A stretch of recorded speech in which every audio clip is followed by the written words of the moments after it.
बहुत ज्यादा खराब है। मुझे तो समझ नहीं आ रहा, ये दिन पर दिन मौसम खराब होता जा रहा है। अगर ऐसे ही चलता रहा तो मजदूरी नहीं कर पाऊंगा और घर में खाने को एक दाना तक नहीं आ पाएगा। तभी बहुत तेज आंधी तूफान चलता है। अरे देखो जरा देखो, कितनी तेज तूफान चल रहा है। अरे महेश बेटा, तू झोपड़ी के ऊपर तिरपाल तो लगा कर आया था ना? हाँ बाबा, लगा दी थी तिरपाल। और उसके ऊपर तूने ईंटें रखी थी या नहीं? बाबा, ईंट रखना तो मैं भूल गया। महेश के इतना कहते ही झोपड़ी के अंदर बारिश की वजह से पानी टपकना शुरू हो जाता है।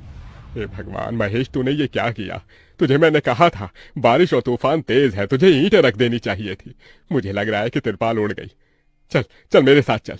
अब तुझे मेरे साथ भीगते हुए मेहनत करनी होगी, नहीं तो पूरे घर में पानी ही पानी भर जाएगा। देवेश इतना बोल ही रहा था कि घर के अंदर वाकई छत से पानी टपकने लगा। हाँ पिताजी, आप सही कह रहे हो, चलो चलते हैं जल्दी से। दोनों बाप बेटा बारिश में बाहर निकलते हैं और झोपड़ी की छत पर तिरपाल को सही से लगाना शुरू कर देते हैं। अरे बेटा, ईंट को अच्छे से रखना, कहीं ईंट गिर न जाए। ठीक है पिताजी, सही सही रखूंगा। महेश इतना कहकर अच्छे से ईंट से तिरपाल को दबाने लगता है, जिससे छत ढक जाती है और झोपड़ी में पानी टपकना बंद हो जाता है। लेकिन इसी के चलते हुए बेचारे दोनों के दोनों बहुत बुरी तरह भीग जाते हैं।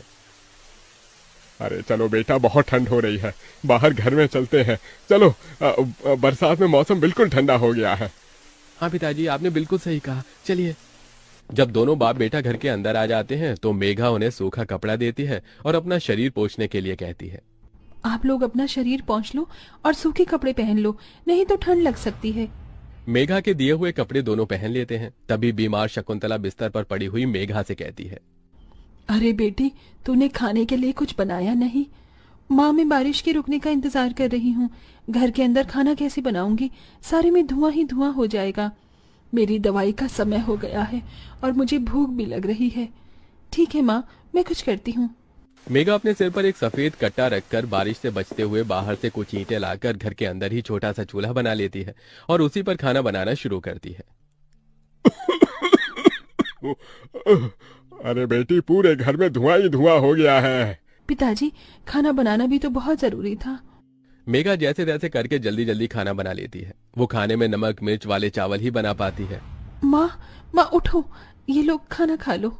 शकुंतला मेघा के हाथों से खाना खाती है। शकुंतला के पूरे शरीर को पैरालाइज हुआ था, जिसके कारण ना तो वो हिल सकती थी और ना ही वो उठ सकती थी। मेरी प्यारी बेटी, इतनी कम उम्र में तेरे ऊपर कितनी जिम्मेदारी आ गई। हम गरीबों का कुछ नहीं हो सकता है। इस गरीब झोपड़ी के अंदर हम कैसे कैसे दिन देखते हैं। कोई बात नहीं माँ,